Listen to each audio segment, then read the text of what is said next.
Mga gulay na mababakal sa merkado publiko kan syudad ni Naga na hali sa Baguio asin Benguet. Nagbaba nin hasta 40% nin huli sa subuot sobra-sobrang supply kaini. Alagad presyo naman kan mga lokal na gulay siring kan talong, sitaw asin marigoso, naglangkaw nin huli sa dikit na supply. Tutukan sa report ni Chris Novello. Bagsak presyo din 40% ang pirang gulay na hali sa Baguio asin Benguet na nababakal sa Naga City People's Mall. Puun subot kan maglaw kan taong 2024, nanotaran ang paghuro sa presyo kan gulay siring kan carrots, repolyo, Baguio beans, sayote asin iba pa. Sa monitoring kan Market Enterprise and Promotions Office o MEPO asin mga paratienda, nagkakawat ng ngunyan sa 70 pesos per kilo ang presyo kan carrots na dating 100 pesos per kilo.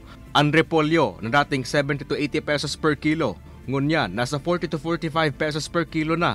Nasa 60 pesos per kilo na sa ngunyan ang Baguio beans, na dating nasa 90 to 100 pesos per kilo. Asin ang sayote, na dating nasa 50 pesos per kilo. Ngunyan, nasa 35 pesos per kilo na sana. Oversupply. Na-over sa kadakalo ang nag-abot. Pero ang iba nga ni, kuminsan, ang pabakal digdi, mas ababa pa digdi kaysa sa Baguio. Oversupply. Grabe ang pagtios niya, maraming nagbabawang gulay. May mga partienda man subot na nalalapaan ng panindang gulay na hali sa Baguio asin Benguet kung kaya ang diskarte kan iba, dikit san ang kinukuha sa supplier. Si tama lang mapaubos sa rongal daw, tas bago na naman. Para at least bago ang nababakal kang para bakal. Kung bagsak presyo ang mga gulay na hali sa ibang rehiyon, naglangkaw ang presyo kan mga lokal na gulay siring kan talong, balatong asin marigoso.